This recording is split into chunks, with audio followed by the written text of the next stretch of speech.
This time next year will be Millwall away.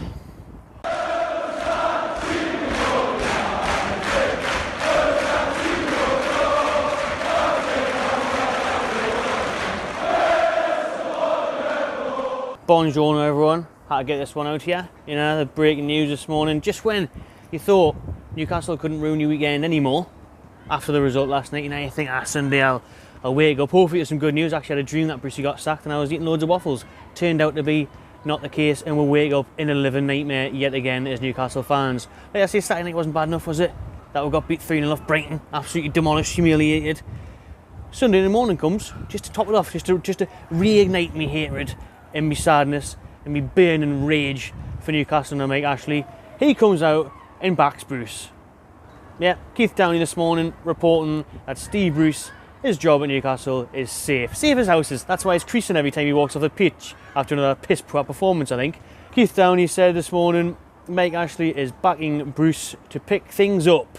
He's downhearted by last night's defeat to Brighton, but he thinks Bruce and the players are going to turn it around in the next couple of weeks, and he's rewarding Brucey's loyalty. First of all, what the hell has made you think that the players are going to turn up? The players didn't turn up last night. They haven't really since the Richie bust up, or before that really, since Brentford, if we're being honest.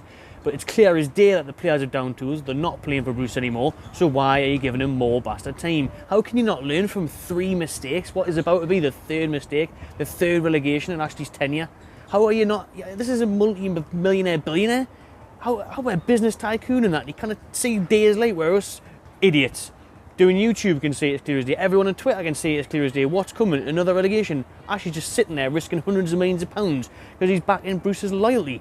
Bruce doesn't know the first word and the meaning of loyalty, man. This is a bloke that's managed both teams in Sheffield, both teams in the North East, both teams in Birmingham, both teams all out of the shop, man. He doesn't give a shit. He jumps ship whenever he's got a chance as long as it involves money. He said that the other day, biggest game of the season, and we didn't turn up. Didn't have a shot on target. Biggest game of the season, relegation 6-point, no shots on target. You're having a fucking laugh. 6-0 aggregate defeats to Brighton across the season. Biggest game of the season, that's the performance. And he comes out just waffling again after the game. It's an absolute joke, man. And for him, 2 wins in 20. What other club in the world would stand for that? No one would stand for that. Big Jim at the fucking Rose and Crown, if he lost 2 wins, if he had 2 wins in 20 on the Sunday League pitch, he'd be gone. He'd be sacked. They'd be bringing in his fucking wife Margaret instead. Who's Bruce's race? I'd take anybody at this point. Is fucking thingy still alive? Prince Charles, is he still alive? 94, 97, I'd take him, like. Anyone over Bruce, you have to take the piss at this point, because honestly, my heart just sunk when I seen that news this morning. I was absolutely devastated, man. I genuinely thought, you know, I've always said all along, Bruce is going nowhere. Ashley's going to keep him. He'll even keep him if we go down, because you'll think that's his level, the Championship. He might be able to get up like he did with Hull years ago. You know, you'll sign Alex Bruce, his son, you'll stick him, he's captain alongside Lascelles, you know. But last night I just thought, I thought there was a turning tide. I just did, especially when we've seen all the journalists calling for him as well. All these journalists that obviously asking questions week in, week out. Used to be pals with them yesterday, last season, Mr. Nice Guy and that. I didn't think they were turning him, but everybody, ex-players, Alan Shearer, everyone was just like, this is abysmal, this is horrendous, this is the worst ever, he's got to go, there's no turning back from this. The players don't want him, you know, the fans don't want him. The results speak for themselves, the stats speak for themselves, the performances speak for themselves. He's got to go, surely. I thought it was a change of tide. I thought the club would announce today or Monday that he was gone. I really did. But they're not. They're not. The news broke actually sticking by him. I just can't understand it. I really can't get my head around it. It's bewildering. I hear Ashley's out here in Dubai as well, or the Middle East. We need answers. I'd love to bump into him, do a big hugs, you know, on the street, but I would actually just try, you know, make it arrested out here, but I would just try and ask him, just, mate, what's going on? Because the fans deserve answers to these illogical decisions of keeping the likes of Bruce in the job, because there really is only one way we are going, and that is down to the Championship. And it won't be as easy as get back up. That's what I think now. I think Ashley thinks, well, I've clocked this Championship malarkey, you know, went down twice before, piece of piss, straight back up. Buy the odd player and I'm cushy, you know. We've already got Richie and Gale there, they'll still do it a few years later. Mental, man, absolutely mental. How he thinks, you know, keeping Bruce here is the answer. We haven't beat any of the teams around, we've just played a few of the bottom 5. We drew with West Brom, we got beat off Brighton, you know, those are the games that we should have been winning. And we couldn't even score a goal against them. When we're coming up against like Tottenham, and we've still got Man City and Arsenal and Liverpool and that to play. Where, man? Wake up, man. This is the moment. This is last chance saloon now. International break. Get a new manager through the door. Get them working with the players. Get the new bounce. The managerial bounce. You know, we only need 2-3 wins.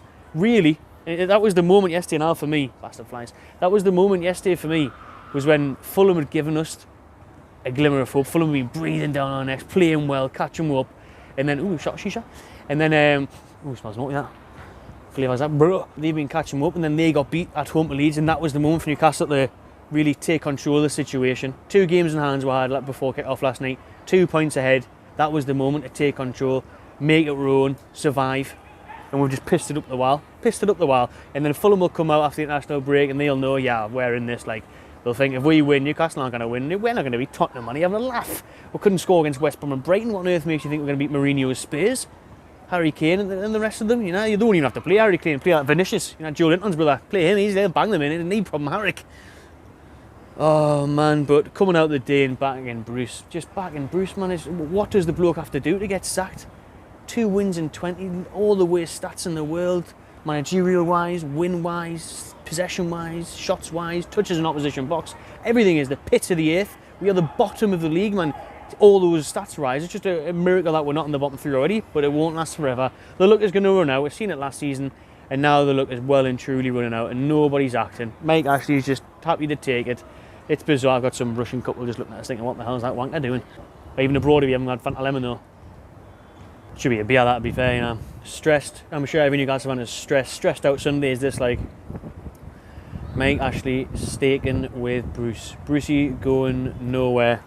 And for me, we are down now. I've admitted it. Like, I've admitted that we are down now because we had to act. Like I say, last chance saloon. If Mike actually waits for it to just drop in the bottom 3 just because it looks that way. Ooh, getting a bit windy. Check out that wind in the background. Ooh, tripod wobbly. Oh, Brucey's staying in the shit weather with him here now. He's been back in the 2 in this. But if Mike Ashley and Lee Chong are waiting for us to drop in the bottom 3 because they think Fulham won't do enough, it won't take long. Another week or 2 after the international break. And then that'll be too long. Another couple of games will go by. We'll be in the bottom 3. Fulham will be out there, and we'll be chasing the pack. And it'll be like a Rafa situation and the Shearer situation all over again, where it's too late. Where you'll probably just give Graham Jones the last month and expect Graham Jones to do something with it. And now if we just sacked Bruce now and brought in near on anybody, obviously someone our route like Eddie Howe, he would give the players a lift, would play better football, would get some wins, would secure Premier League safety. Or maybe Mike actually wants relegation. You've got to question yourself, and you think, hey, he wants relegation. Maybe he thinks, like other teams have done, you drop into the Football League and they don't do the direct test that the Premier League do. Maybe he's looking at that as a way to get some money, but the prize asset of Newcastle United St James Park isn't obviously as big without the Premier League football and the TV money and everything, so his decisions are just bewildering, absolutely mind-boggling. I don't know how he can come out and back Bruce after the last few months, on and off the pitch. His press conferences, he's busted up with the players, his points on the board, his games, the results, everything. Everything is just pure and utter wank. And he's still here, and he's not going anywhere. I thought this was going to be it. I thought this was going to be the weekend or the week where we'd be able to celebrate something for the first time in months. Bruce out the door. And just on the record now for Bruce, when he was saying, I haven't been good enough lately, I admit that, but I'll never walk. Why wouldn't you walk? If you were any self-respecting man, had any dignity, and you was actually your boyhood club, then you would walk, you would go. But he's choosing not to because he wants the £4 million payout, and he knows he's never getting a Premier League job again. He knows he's never ever getting a Premier League job again. He'll be looking to get a Championship job again, really, and he's never going to get this money, and he's never going to get this chance again to be in the Premier League and be at a club with a stadium and the history and the attention. He loves the attention, man, doesn't he? He does, the little prick. Ah, man, I didn't want to get personal, but it is, man, he's a fucking arsehole, he's a coward, and he needs to go. I can't believe he isn't walking, like, well, I can. But however, there's a story here as well, right, when David Moyes, resigned from Sunderland after they got relegated. He turned down his £3 million payout. He turned it down, he said, nah, I don't deserve it. Imagine Bruce doing that. Bruce is waiting around for his £4 million payout from his boyhood club, apparently. You know, he's waiting for that instead of walking. Unbelievable, man. Unbelievable. It speaks volumes about the bloke that he's doing that. Right, then that'll wrap up. As you can see, he's getting busy around me. Got businessmen and shishas and Russian couples staring at us. So that'll do. The news today that, you know, Bruce is staying, actually sticking by him, and Newcastle are getting relegated, I think. I really do. It's only a matter of time, but we don't look like scoring them and winning a game of football. Fulham play our each stuff, pick up results here and there. Brighton have probably now done enough, peeling away.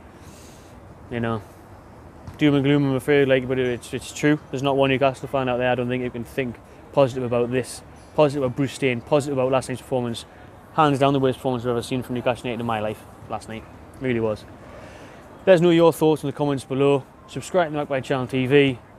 And see you later. There's no enjoying yourself, let's be honest. Not anymore. Not under Bruce. Not for now. Thankfully the international break's coming. Peace.